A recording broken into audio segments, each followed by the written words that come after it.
So, Coach, what do you think of UC Riverside? What do you expect there? Well, they're currently undefeated in conference, and certainly one of the best teams I think that we'll have faced this year. So they've got three of the top point scorers all on the same team.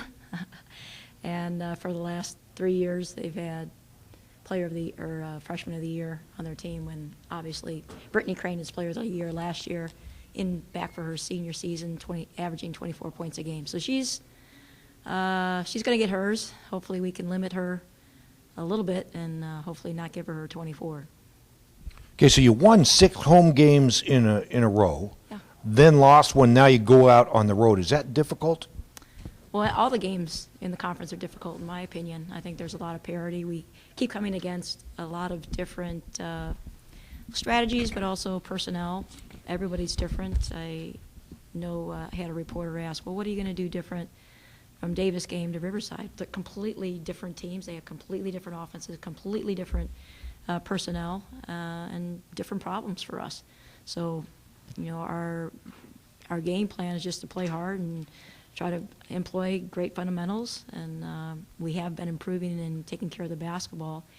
But in order to compete against Riverside, I think that we have to have incredible pressure defense. We have to have great help side, which their particular offense is difficult to establish help side because a lot of their stuff is happening off of lane line high instead of wing entries or anything like that. So they run a lot of back cuts, a lot of flare screens, which is difficult for us to maintain ball pressure and help side. It's as if you had a high-low look all the time. That's probably, I think Joe would tell you too, one of the most difficult things to defend is a high-low look because they take away your help side defense. And that's pretty much what Riverside tries to do from a little bit of an offset position. Mm-hmm. So can you just reflect and talk a little bit about Beth's game timing three-pointer? I'm sorry? Beth's game Beth's tying three-pointer.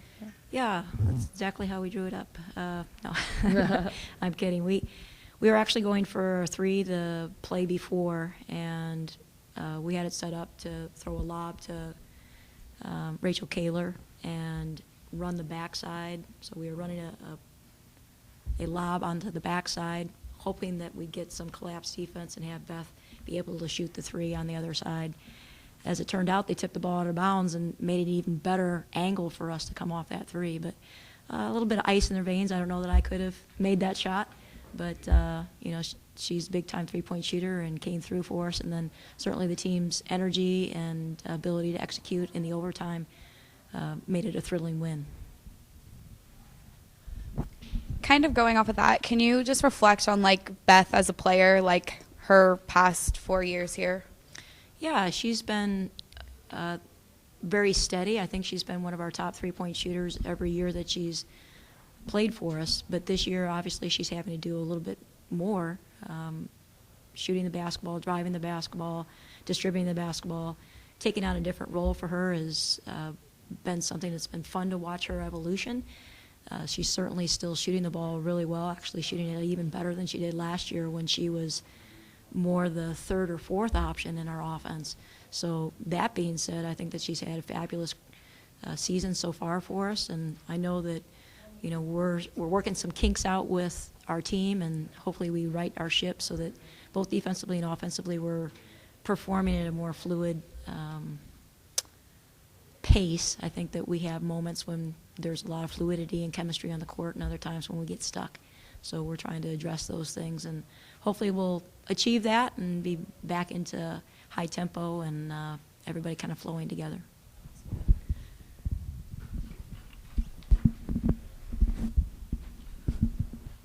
Coach, are you guys where you want to be defensively?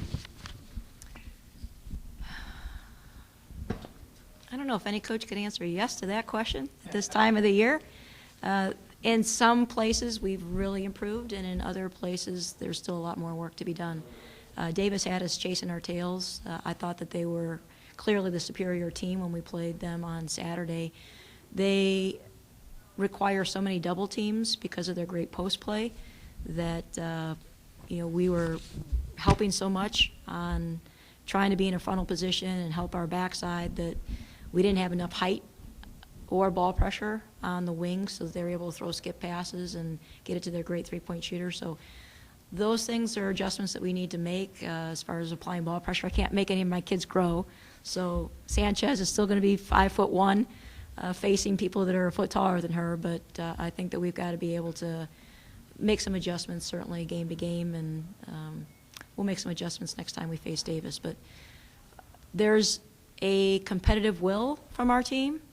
That part I like about our defense. They are wanting to do what's being asked of them. They are trying to follow game plan, but there's still a lot of room for growth. How hard is it to have a game on Thursday and spend X amount of days preparing for Thursday's game and then turn around one day, prepare for Saturday's game? Is that difficult Well, it is a difficult thing. I think that I think Joe does the same thing that we do, which is try to pay attention to your opponent one day, try to get a little bit, if not a full day, dedicated to the team you're going to play on Saturday, so you have some balance in your preparation. Some teams, they do so many things that you invariably spend more time on that team than the other team. But it is difficult, but everybody's in the same boat. Unless they have a team that, for me, I think Riverside and Hawaii, I think, have proven themselves to be very, very, very good, not just in our conference, but certainly in a national level. They've had a national schedule and performed well. And then there's other teams like Long Beach State, like Davis, that I think have also done that. I don't know, obviously, Davis beat Hawaii. They haven't played Riverside yet, but they're certainly in the conversation as one of those top teams. Long Beach State has proven that in their preseason. If there's a discrepancy of like having a team that has very few wins on the year versus one that has a ton of wins, I think naturally most coaches are going to spend more time on the team that has a lot of wins. Those are the weird kind of matchups that you might see on an occasional basis in our league, but every team is dangerous. And I think that most coaches would probably try to prepare their team for each game that's coming up, but maybe with a mindset of, okay, this particular style of team is going to be more problematic for us, so maybe we'll spend some more time investing in preparation for that game. So then once Saturday's done, you look at the next two games and you're not looking at it. I mean, is it safe to say you're not looking at it game by game, but you're looking at the week and saying, I've got to divide this amount of time for this team that might potentially. Yeah, it's a great point, Travis, because you don't want to oversell the fact that, like, if you start preparation for a Saturday game, you don't want your kids to think about Saturday. You want them to think about Thursday. Yeah. So you have to be able to kind of manage your practice prep as to what your needs are and still sell that the only thing that we got to worry about is what's coming up on Thursday. And then when Saturday comes, we'll worry about Saturday. And really for myself, I spend more time doing that. I just try to think about how do we get to the next game. And my staff does an amazing job, I think, trying to become experts on the team that they're assigned to. So I'll have one coach that's going to watch 6, 7, 8, 10 games of the opponent that we're playing on Thursday, and then I'm going to try to watch that opponent 2, 3 times, and then rely on their expert knowledge as well. And then Saturday's game, it's a different coach. They usually have, again, maybe 10 games that they're really hunkering down and trying to see what do they do against this defense, can we expect with last-second situations, all those kind of factors that you really have to study and be an expert level of information. So longer answer than you probably wanted, but that's kind of how we approach 2 games in one week. Yeah, interesting.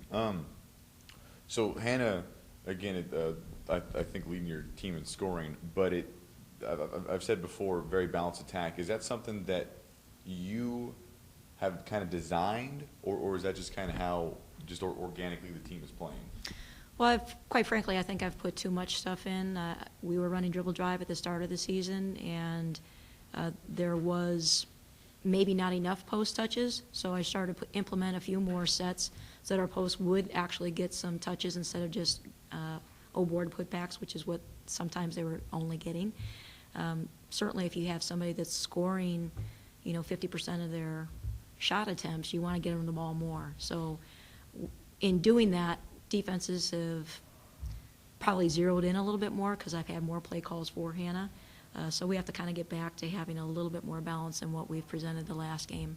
But, you know, if everybody will start to flow better together, I think that we can meet some of those challenges of having,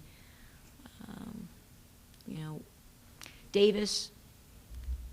Certainly I feel like Riverside, their strengths are the fact that they've got 5 people that can all score the ball on the court at the same time. We sometimes fall away from that and have our focus a little bit too narrow-minded. So we have to open up a little bit more and have everybody be contributing. Thank you, Coach. Yep.